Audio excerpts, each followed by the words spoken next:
This is Daniel Poppy, host of How to Write Good. Thanks for listening to the following broadcast on Public House Media.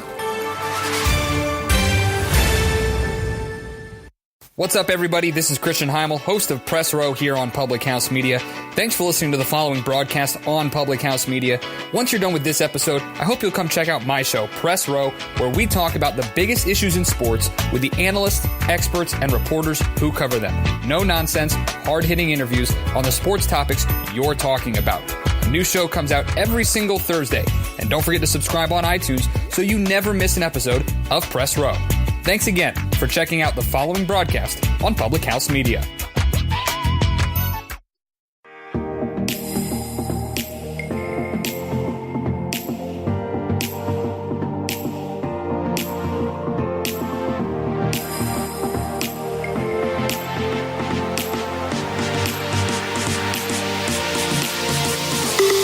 Hello, and welcome to tonight's Loud and Proud. What is the one thing people find most interesting about you? Perhaps you have an unusual name. Perhaps you have a really gorgeous, long, thick hair that people love to comment on. Perhaps you were born with super genes that have made you fantastically tall. Well, whatever that is, we all have something that makes us extra interesting when we first meet someone. Tonight, we're going to break down what that means for someone living with a physical disability. What does it mean when the thing that people first find interesting about you is that thing that is different? Welcome to Loud and Proud, a show where we discuss important topics in the disability community. As always, thank you to Public House Media for providing us with a platform to have our show tonight. I'm your host, Nicole Kelly. I myself was born with only one hand, and I've spent the past couple of years of my life traveling and speaking at schools and universities across the country on the topic of disability. Do you happen to live with a disability? If so, hello and welcome to a place where you can get connected to experts in our community. Find thought leaders who are making changes and speaking out. If this show resonates with you, please drop a line in the comments below. It can be while we are going live here tonight, or it can be after the show ends. I promise I will be checking, and I would love to get to know you and what your story is all about. 1 in 5 Americans live with a disability. So chances are, if you don't actually have the disability, someone who is a friend or who is a family member maybe does. So if that is you, welcome to a place where you can learn more about what is going on in a world that probably touches your life in some way. Please feel free to share anything. If what I say resonates with you, if what my guest says resonates with you, the goal of this show is to educate. And the more people who watch, the more people we educate through this awesome power of conversation that we're having. So now, with all of that being said, I would like to go on to the highlight of my show, the #1 booked college and university speaker in all of America, a guy who has literally shared his message with millions. I want to welcome to the show today, Mr. Matt Glowacki, and he's coming up in 3, 2, 1. Matt, hello! Hi, Nicole. How are you doing? I'm doing great. Matt, can you tell us, first of all, where you're at? And then can you tell us what you've been up to? Yeah, certainly. Again, I am the most booked diversity speaker in America. And so, of course, even on days like today in December, I am on my way to a speech in Pennsylvania. And so I'm at, I hate to even say it, but I'm at a rest stop just outside of Toledo, Ohio. And I get to talk to you, which is really cool. This is super exciting. And thank you very much for having me on your program. Absolutely. Thank you for yet again pulling off into your favorite rest stop. It is. This is my favorite one. They've got Panera. How does it get any better than that? It doesn't get any better than that. You even said how many miles away from home it was for you. So life of a traveler. It's the life, but it's good. Good. Well, can you tell us share a little bit about your life with us? What is different about you? What is your disability? And what is it that you talk about when you go and you talk to these millions? Well, if people can't see because I'm sitting in a car, but I'm a person who was born without any legs. There's no real reason for it. It was just something that happened, but it has caused me to live my life in a little different way. My primary means of transportation is a wheelchair. And basically, because of the presence of my wheelchair, every time I meet somebody, that seems to be, like what you said earlier, that seems to be a distinguishing characteristic that people want to talk about. And so I run the experiment every single day, and I'm kind of an expert about talking to people about it. And so I've come up with some ideas, and I like to share them with people. Right now, my primary idea that I am trying to get out in the world is something I've identified, and I call it disability privilege.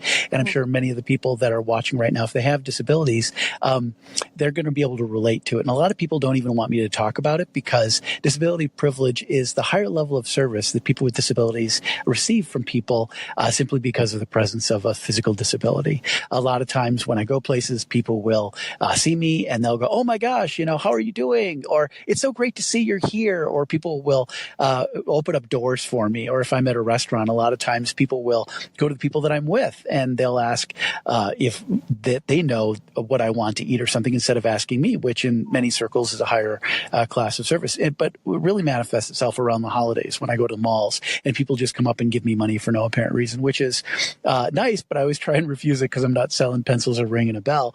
But it is something that I receive, and I always kind of thought it was great, but then I started really thinking about it.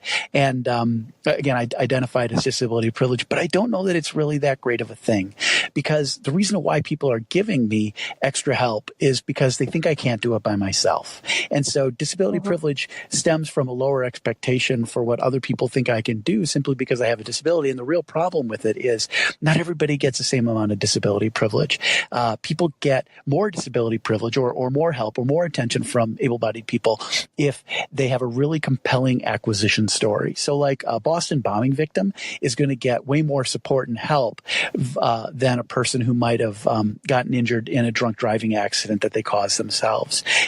And so that's one factor. And the other factor is how well a person can pass as able-bodied. Now, I know that's kind of a diversity term, passing and stuff, but the way it manifests itself, people that have disabilities but less threatening disabilities are more often used in the media to portray inspiration porn or a successful life. And so you always see like a wounded warrior that's a single below the knee amputee, and they get some kind of a flex foot or a prosthetic that's going to make their life even better. And so their disability isn't threatening to able-bodied people. And so able-bodied people are more willing to look at that and go, wow, that's great, because they can internalize, well, if I ever have a disability, that person's doing well. And so maybe it won't be as threatening to me. And so the more disability privilege you get has everything to do with how sympathetic your acquisition story is and how well you don't pose a threat to able-bodied people. Do you have any experience with that yourself, or can you relate? Yeah, I was just about to say, I mean, you said a lot of things there, but so many things that I in particular relate with. A couple of years ago, as you know, I was Miss Iowa. Mm-hmm. And the day after I won Miss Iowa, I was called by every national news organization to come speak on their shows. Mm-hmm. But what did I do? What a neat opportunity. Well, but what disability privilege is that? I had just, there were 50 other girls who had just won in a state just like me. And what was the thing that was deciphering me from them? It was the fact that I had a disability. What a privilege. Really, honestly, what a privilege that I could have gone on those shows. I actually chose not to.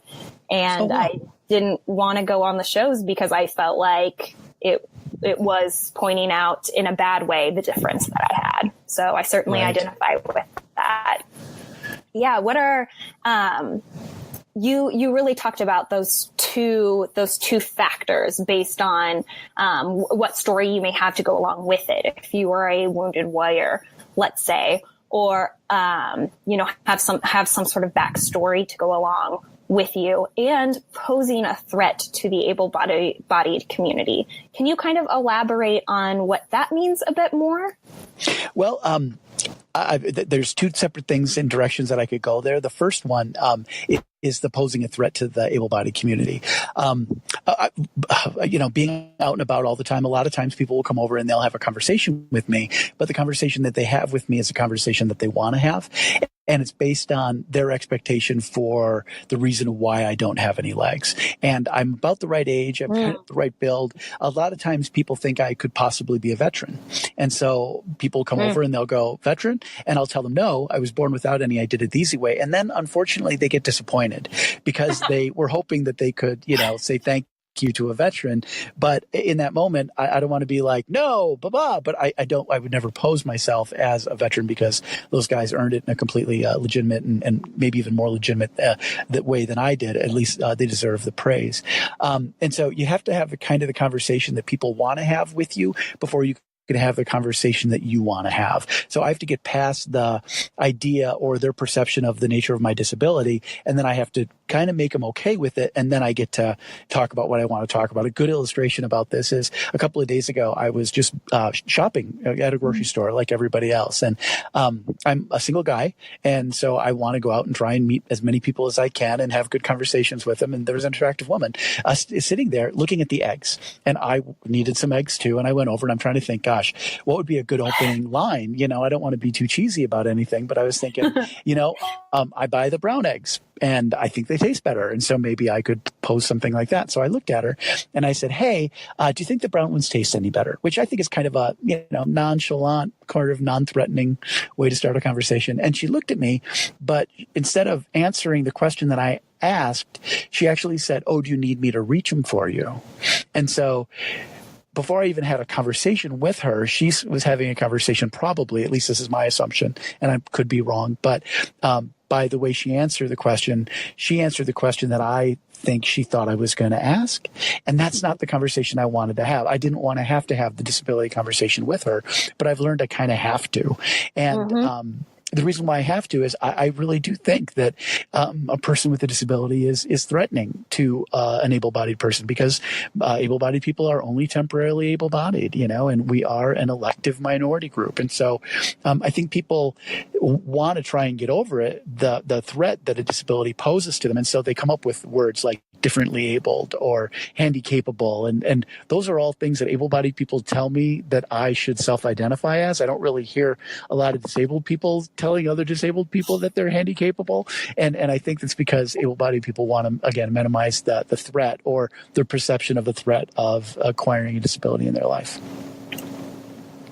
Yeah, I would not disagree with what you're saying there. I have never had somebody else say disability in our community as a bad word. And almost, I think that is kind of a thing that I experienced. And I know in speaking to you, you recently have as well. Actually, in my adult life, I had to come to a place where I accepted the fact that I identified with this word disability, and that word disability wasn't a bad thing. Although there are many bad ideas that go along with it. So where is the power in, first of all, accepting the fact that you're identifying with this community and understanding that there are bad connotations that go along with it. And then understanding that when you're meeting people, your starter conversation with them is going to be about this word that maybe doesn't have a positive connotation behind it. Yeah, no, totally. And, it's funny. I'm the only person in my family with any kind of a physical disability. And of course, my parents didn't know that I was going to be born with a disability. And so I was raised able-bodied. And so I've really never identified even with the word disabled until a couple of years ago when I finally came to grips with the idea that, the reason why people treat you differently is because you're disabled. But I never saw myself that way. And it was easier for me to get more disability privilege by not seeing me that way, because people that are able-bodied would rather help out someone who in their mind is overcoming challenges and trying to do as many things as they possibly can. Probably I'm the same way. If I see somebody trying to work hard, it's easier for me to support them than to look at somebody who may be wallowing or not achieving whatever success I think that they could possibly achieve. And so I've always wanted to be the person that portrayed myself as able-bodied as I possibly can. And it manifests itself in some really weird ways. Like I'm sitting in my car right now and I don't actually hang my handicap parking permit on my rear view mirror until I park the car, primarily because I don't want people to see me. And if I pull out in front of them, then they go, oh, well, he's disabled, and give me an excuse for that, or make an assumption about me and how I'm driving simply because I have the placard. But there's a little dumb game I play sometimes. What I'll do is I'll pull into a handicap spot and then I'll text or something like that before I get out. And people are always advocates for handicap parking. And so many times I guess I look really able-bodied sitting, behind the driver's seat. So people will come over, they'll tap on my window, and they'll be like, "You can't park here." And I'm always like, "What?" And I push the electric open door button right behind, for the door right behind my driver's side door, and it opens up, and boom, there's my wheelchair. And then people see it, and they go, "Oh, I'm really sorry." And I'm like, "Ha ha ha!" In my mind, I fooled you, ha ha. But in that moment, I've got to really internalize it and realize the person that I'm fooling is myself, because I'm trying to portray myself as something that I'm not in order to maybe get over on other people. And so it really has been an interesting ride for me to try and truly come to grips with the idea that I am disabled. But since I've come to understand that I am, and people perceive me that way, it really explains a lot of the interaction that I have every day. Like, everyone my age and a little bit older, they've always been trained that if you ever see somebody in a worse situation than yourself, you probably shouldn't look at them, because that's rude. And so people don't look at beggars on the side of the road or whatever. But that also extends to me, because people see me and they go, "Well, obviously he doesn't have any legs. It must be a bad life. I don't want to, pay attention to him." So they avert their eyes. Or if I'm at Home Depot, they'll see me, they'll turn around, they'll walk down a different aisle. And what's crazy about that is, because I didn't see myself as disabled, I never knew why they were doing it. And so I would go, "Oh God, did I offend that person?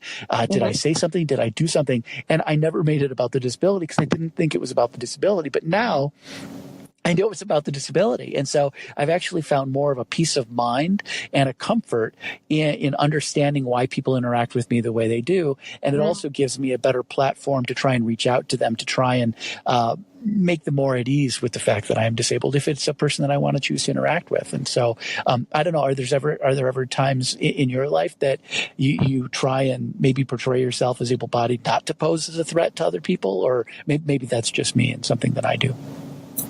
No, absolutely I do. And I have broken it down in a very similar yet different way than you. In my brain, the way I explain it to other people is the only way that you can really get to know me personally is through a 3-step process. The first step, you have 3 steps? I have 3 That's steps. awesome. I'm telling you. I'm ready. Are you listening? I'm ready. Should be ready. So it's the same thing that you were saying. You say it much more eloquently and much more well thought out than I do. But here's my version. My version is, I am going to approach you, make you feel comfortable, whether that's me starting the conversation about my hand or not. It is, I am in some way being warm to you. So you know that I am confident, that I am capable, and that I am not going to ask you to get the brown eggs for me. Right? Yeah, totally. So it's like you have to do both sides of the conversation for them to put them at ease almost. Yes, I have to exude confidence so they know that I am okay. And then that second step is the other person is comfortable enough with me that I can introduce the fact that yes, and here are the basic things you need to know. And your kind of laundry list, these are the basic 5 things you need to know. I was born this way. It doesn't hurt. The doctors don't know why. I'm totally fine. Whatever, the laundry list of things. Yeah. And then the third ring I have to jump through with every person is they finally will be comfortable enough with me that they'll ask me questions about what it's like to live with one hand. And once they have an understanding of that, then finally I feel like I can cross over into the "you are just Nikki" world. Right. So that's how I have kind of broken it down in my brain. You have broken it down again much more eloquently than I have. What I do is I try and watch people and see how other people handle their life, and then try and make it about myself. In order for me to understand anything, I really have to try and make it about me. And it's not exactly a perfect parallel here, but let me roll back a little bit and say I take a little bit of a different tact than you do, because what I try and do is not mention it. If they bring it up, then I'll do my little dance about born without any, but I did it the easy way. But normally I just try and interact with people in a very non-threatening way, where I try and minimize the impact of my disability on them as much as I possibly can. Because a friend of mine, and it's going to sound really crazy, but the first time I met him, he introduced himself and he goes, "Hi, my name's John, and I've got 5,000 naked Barbie dolls at my house." And I looked at him and I went, whoa, I tried to think, what does 5,000 naked Barbie dolls actually look like? And then I'm like, didn't I see some serial killer on some movie that kept naked Barbie dolls? And I'm like to myself, this is not somebody that I really want to, get to know.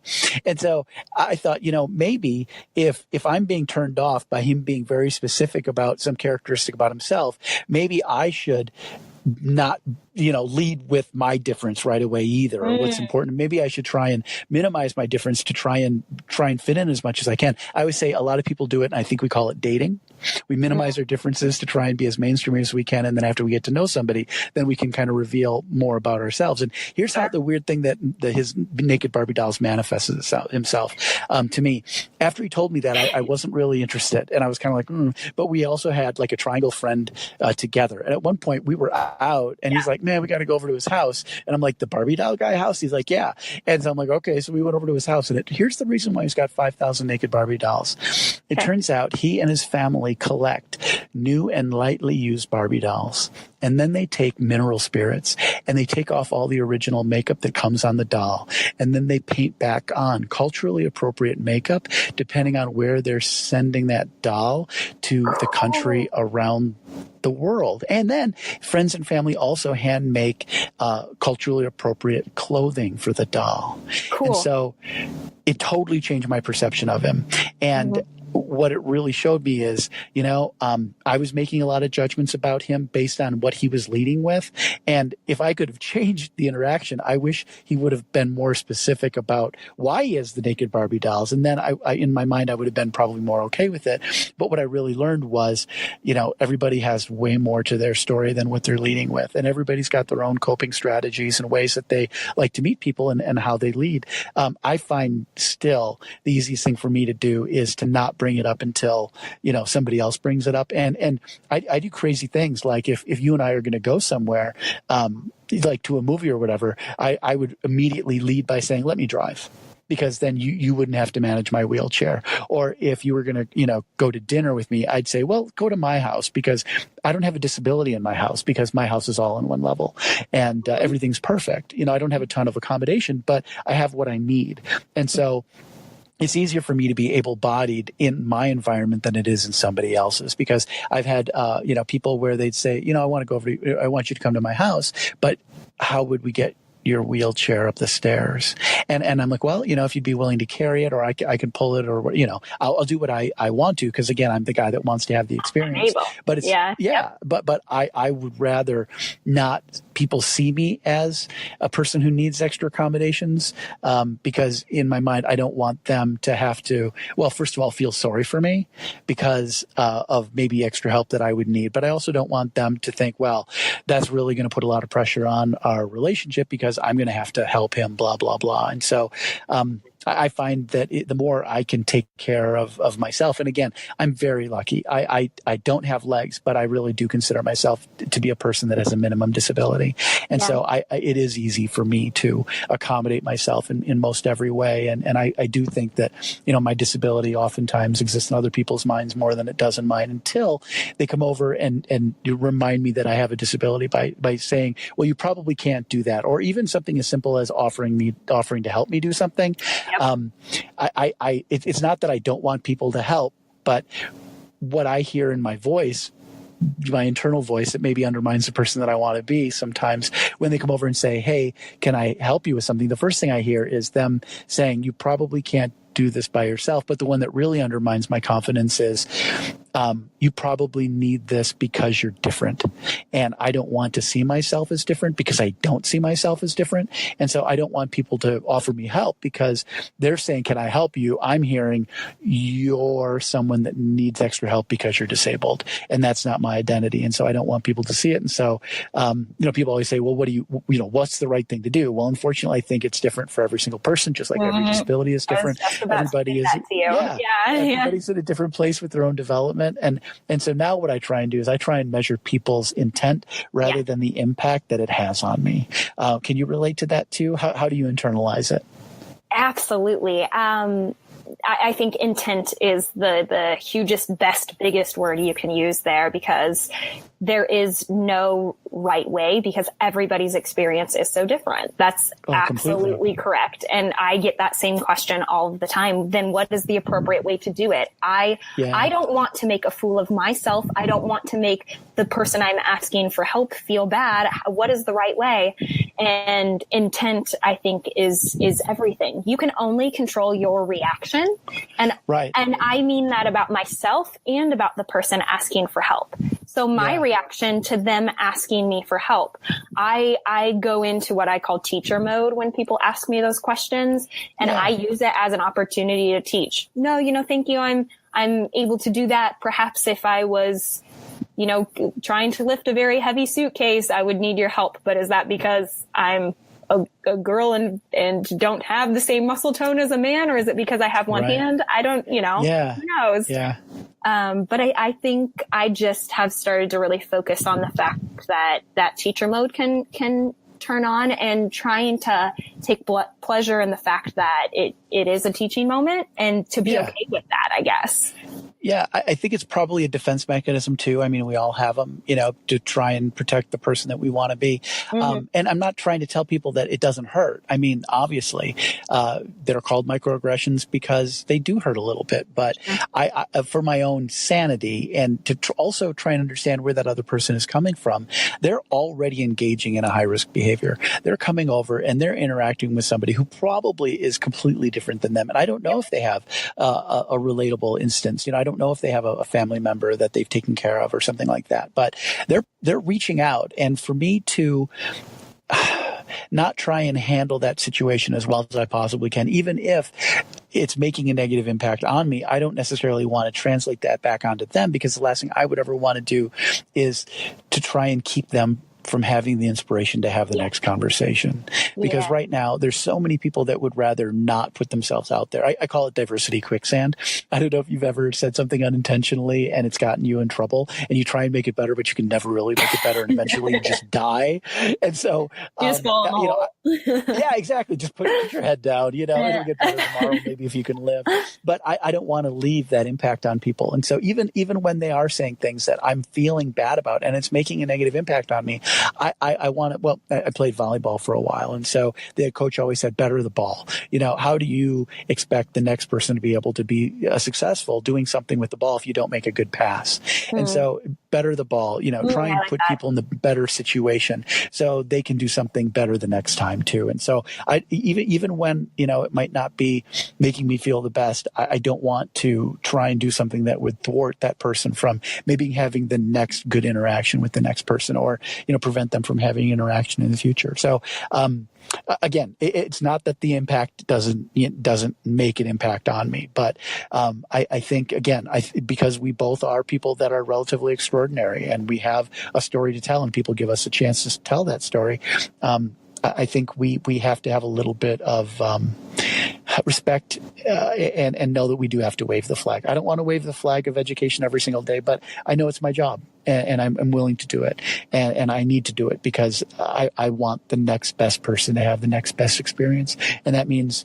me trying to give the person who's interacting with me the best shot at having a good interaction with me, so they will have the next interaction. All about it. Matt, I want to be respectful of your time because, yet again, I know you are on the road and traveling. But the last question before I actually let you get back to driving again is I want to know what is next for you and how people, if they are inspired by you or they really have really dug our conversation tonight, how they can find you. Yeah. Well, I've got a website.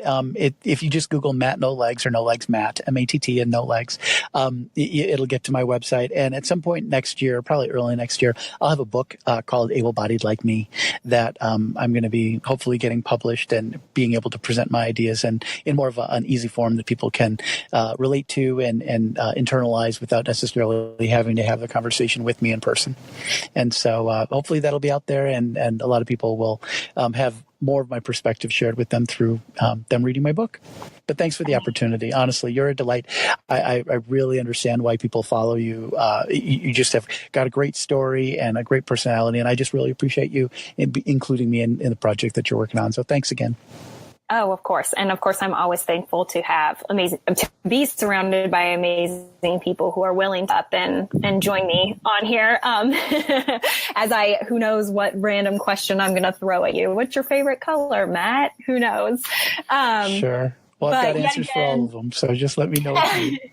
Well, we for sure want to bring you back because you and I privately have discussed that this is such a big topic that there is so much more to talk about. And we thought it was really important to lay this foundational conversation before we moved on to that step 2 conversation. So if you will, I would love to have you back again in the new year so we can talk about that next step and kind of go a step further. But yet again, thank you so much for joining us tonight on Loud and Proud.